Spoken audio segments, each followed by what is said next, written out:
Welcome back, everyone. So today we're diving into this explainer on the invisible ingredient, water management in processed foods. We're going to look really closely at exactly how the food and beverage sector manages water, and honestly, the immense financial risks these companies face when the well literally runs dry. I mean, think about it. When you look at a frozen pizza on the supermarket shelf, you probably check the calories, right? Or maybe the ingredients. But what about the ultimate hidden ingredient? It takes hundreds of gallons of water just to get a single frozen pizza to the store. The ingredients on the back of the box? That is just the tip of the iceberg.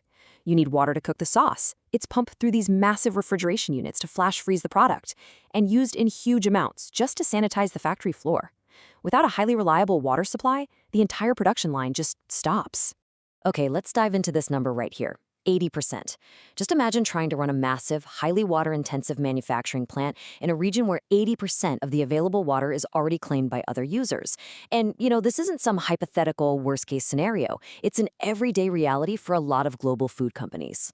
As water scarcity really intensifies out there, these companies are facing the very real prospect of higher costs, sudden shortages, and way stricter regulations. Because, let's face it, you can't exactly pack up and move a million-square-foot processing plant overnight just because the local river decided to dry up. To truly understand this operational risk, we've got to ground this abstract idea of scarcity into some hard data. So the Sustainability Accounting Standards Board, or SASB for short, they rely on the World Resources Institute's aqueduct tool to do exactly this. According to their framework, an area experiences high baseline water stress when 40 to 80% of the available water is actively being withdrawn. And if that number hits over 80%, it gets slapped with the extremely high label. If you're a company operating in one of these red zones, your margin for error during a drought year is, well, virtually zero. To get a grip on how a facility actually uses this resource, we really need to follow the drop, so to speak, on its journey right through the factory. It basically happens in 3 distinct steps. First up is withdrawal. This is simply the water pulled from surface wetlands, rivers, groundwater, or maybe local municipal supplies. Second is consumption. Now, in sustainability accounting, this doesn't just mean drinking water. Consumed water is the water that evaporates during cooling, water that's directly incorporated into the food product itself, or really any water that just doesn't make it back to its original source. And finally, we have discharge. This is the wastewater effluent leaving the facility after all the cooking and cleaning processes are totally complete. And as you can guess, it has to be incredibly carefully managed. And this whole process is exactly why investors and analysts track these risks using very specific, standardized metrics. Under the SASB framework, companies are asked to disclose not just their total water withdrawn and consumed, but, and this is absolutely crucial, the actual percentage that occurs in those regions with high or extremely high baseline water stress. It's a really brilliant metric, actually. It totally separates the fragile companies that are super vulnerable to local droughts from the ones that have strategically firewalled their operations by setting up in water-abundant areas. But here's the thing, the physical lack of water, that is only half the battle. These food companies are basically caught right in the middle of 2 colliding forces. On one side, you have environmental constraints. We're talking about operating in stressed regions and fighting the compounding impacts of climate change. On the other side, regulatory and financial constraints.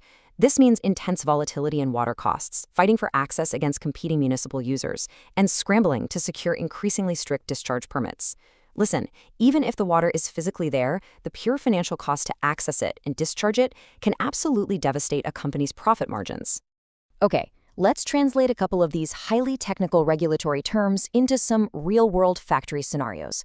The first one is aquatic impingement. This basically happens when a facility draws in huge volumes of water from a river and accidentally sucks up fish or other aquatic life right into their intake screens, which obviously is bad for the fish, but it's also really, really bad for the factory's regulatory compliance. The second term is total maximum daily load, or TMDL. Think of this as the absolute maximum amount of a pollutant, like excess heat or organic food waste, that a local ecosystem can swallow from a factory's discharge pipe before the ecosystem just collapses.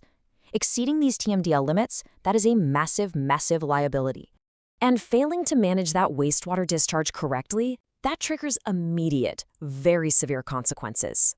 Facilities actually have to comply with 2 things: technology-based standards, which means installing the exact right treatment equipment, and quality-based standards, which ensures the water leaving the pipe actually meets strict purity limits. Now, non-compliance with either of these doesn't just get you a polite warning letter in the mail.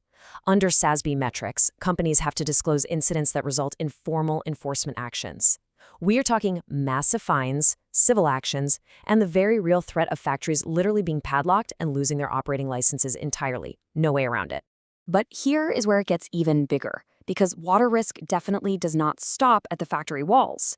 We really have to pivot away from the manufacturing floor for a second and look out into the global agricultural supply chain. The processed foods industry relies on these massive, complex networks sourcing agricultural ingredients from all around the globe. And guess what? Those Tier 1 suppliers, meaning the farms and the initial processors selling directly to the big food brands, they are facing the exact same environmental and social water stress risks that the factories themselves are facing. It's a whole chain reaction. Because of this massive shared risk, there's a specific SASB standard that actually requires companies to track the exact percentage of their food ingredients sourced from regions with high or extremely high baseline water stress. And why is that so important?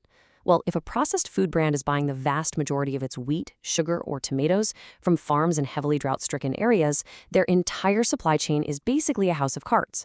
Tracking this sourcing percentage by cost is absolutely a vital leading indicator for any investor trying to predict future price volatility. Fortunately, though, leading companies aren't just sitting by waiting for the taps to run dry. They are actively putting strategies in place to mitigate these water risks and ultimately protect their bottom line. At the factory level, they're heavily investing in closed-loop systems. These systems aggressively recycle water so it literally never goes down the drain. They're also using wild process and equipment innovations to redesign products so they just require less water to make from the get-go.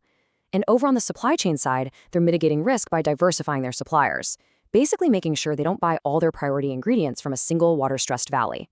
They're also stepping up to actively collaborate with local communities, ensuring fair access to these shared water resources for everybody. Which really brings us to our final thought for this explainer. The next time you're just walking down the grocery aisle, take a closer look at the brand stock in the shelves.